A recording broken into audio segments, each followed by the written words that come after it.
Une boucherie, juste une boucherie. Salut à tous les cracks du football anglais, vous êtes sur All In PL et on va débriefer le match Manchester United-Chelsea, c'est parti.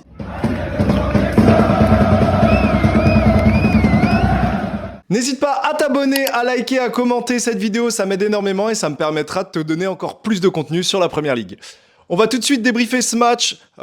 Voilà, comme je le disais, une purge. Franchement, il y avait des choses à prendre, mais c'était pas la folie. On sait que c'est deux équipes qui sont quand même en difficulté depuis plusieurs saisons. United, depuis le début de saison et depuis l'arrivée d'Amorim, c'est une catastrophe, mais déjà à l'Air Ten Hag, c'était pas super.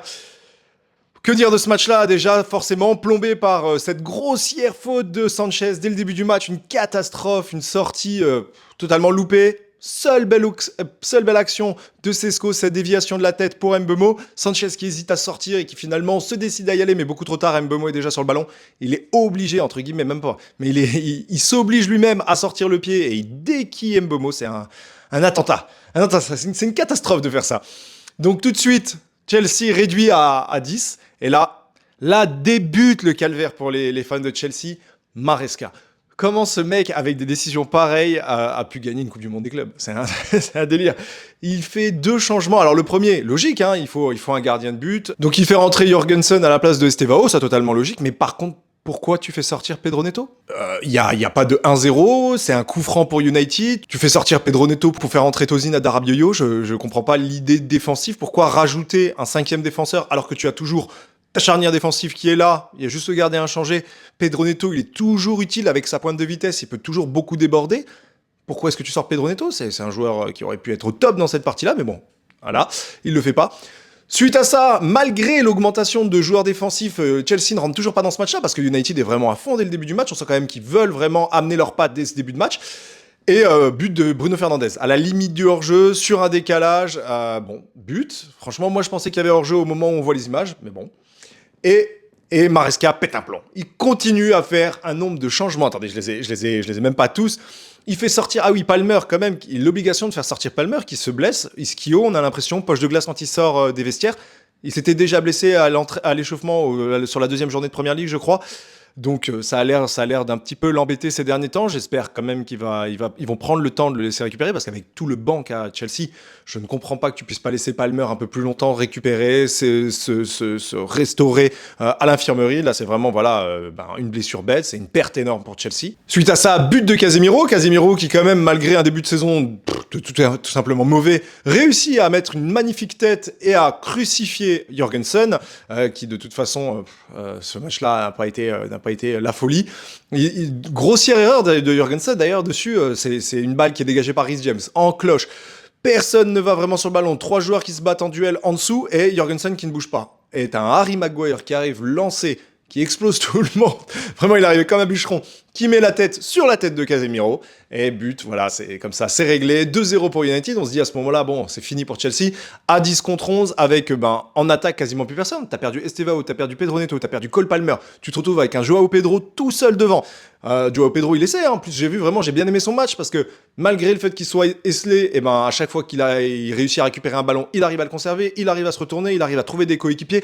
Vraiment, Joao Pedro, tu sens qu'il fait ce qu'il peut faire. Et en fait, plus, c'est quasiment impossible parce qu'il est délaissé par le reste de son équipe qui sont tous en position défensive. Ce que je trouve complètement bête de la part de Maresca, parce que tu te retrouves quand même dans une position qui ne peut être que défavorable. Tu perds déjà 2-0, tu es à 10 contre 11. Tout ce que tu peux tenter maintenant, c'est offensivement. Donc là, tu as déjà sorti Pedro Neto, tu as Cole Palmer qui est parti, tu as Estevao qui est parti. Et sur le banc, tu as du monde.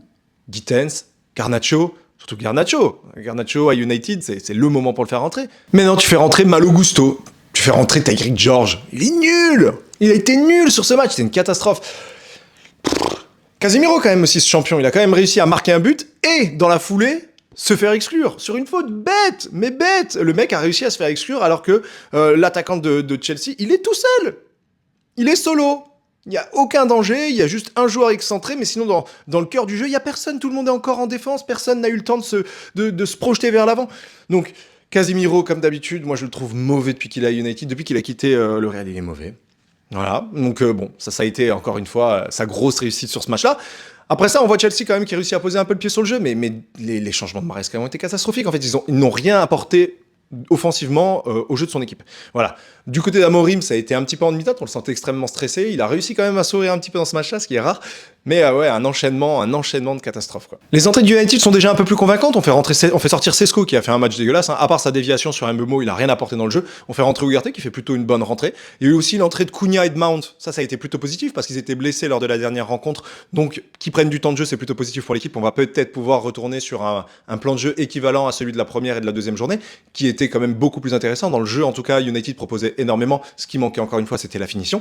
Donc, peut-être un retour du système Amorim, en tout cas imaginé au moment où il avait tous ses joueurs en place. Mais ça n'empêche pas United, c'est blaireau de se faire des frayeurs. Chalobah qui réussit à marquer sur un magnifique centre de Reece James. Reece James, c'est toujours excellent quand il est fit, évidemment. Chalobah qui réussit, malgré son match plutôt moyen, à conclure une action. Ça remet de la pression sur United. On se dit à tout moment, United, ils peuvent retomber dans leur travers. Ils avaient un match tout fait. Ils étaient à 11 contre 10. Ils dominaient 2-0 et ils arrivent à se faire revenir 1-2 à 20 minutes de la fin. On se dit à ce moment-là, s'ils se prennent le but, je sais pas ce que fait Amorim, mais je pense qu'il se prend dans le vestiaire, là, c'est terminé. c'est impossible pour lui de tenir, quoi. Et après, ça continue avec de la boucherie. C'est énormément de tension dans ce match-là. Beaucoup de fautes, beaucoup de cartons. Je sais pas combien de cartons ont été donnés dans ce match-là. Je vais regarder. Ouais, quand même 8 cartons jaunes, 2 cartons rouges. Même Maresca a eu un carton jaune dès l'entame de match après la faute de Sanchez. C'était une purge. Vraiment, à regarder, c'était une purge. Rien n'était beau, beaucoup d'approximations dans les passes. Même si à un moment United était à 11 contre 10, ils se précipitaient tellement qu'ils loupaient la majorité de leurs occasions. Donc ces blaireaux de United vont devoir continuer à profiter de cette victoire pour emmagasiner de la confiance. Voilà, le prochain match, c'est à Brentford, je crois, à l'extérieur. On sait que Brentford, c'est jamais facile à aller jouer chez eux. Il faut que United enchaîne de victoires d'affilée. Alors, ils avaient gagné la dernière fois à Old Trafford. Ils ont perdu à l'extérieur à Manchester City. Maintenant, il va falloir enchaîner 2 victoires d'affilée, pas seulement 2 victoires à domicile. Il est temps de montrer que, tout simplement, ils peuvent profiter d'une victoire pour lancer leur saison et enfin passer le step du tiers haut de la première ligue. Parce que là, actuellement, il passe, je crois, à la 10e ou 9e place. Il passe enfin dans la première moitié de tableau. Mais il va falloir monter un petit peu plus haut. Il va falloir capitaliser un petit peu sur cette victoire et sur la confiance qui a pu être emmagasinée. Même si on sait que United a gagné ce match-là dû à la faute de Sanchez. Parce que franchement, on se le dit, hein, à 11 contre 11, je pense que United ne gagne pas ce match. Je le pense sincèrement, même s'ils sont bien mieux rentrés dans ce match-là lors des premières minutes jusqu'à la faute de Sanchez et dans la continuité, je sens que Chelsea, une fois qu'ils avaient le pied sur le ballon et qu'ils étaient à 10 contre 10, avait une capacité beaucoup plus importante que United à maîtriser le jeu. Donc on verra ce que ça donne. En attendant, voilà, ce débrief, j'ai pas grand-chose de plus à dire, c'était une boucherie. Moi, je serai à Arsenal, donc à l'Emirates Stadium ce week-end, dimanche, pour le match Arsenal-Manchester City. J'espère qu'on va le faire, c'est un match tellement important. Liverpool a réussi à emmagasiner 15 points. Il faut qu'absolument Arsenal suive et encaisse ses 12 points. Et surtout mettre Manchester City à 6 points de nous. Ça peut être que positif pour notre saison. Et que Liverpool tombe sur un Manchester City revanchard qui cherche des points. Ça aussi, c'est bien pour qu'ils en perdent. Voilà, j'espère que ça vous a plu. Je vous dis à la prochaine. Salut les cracks.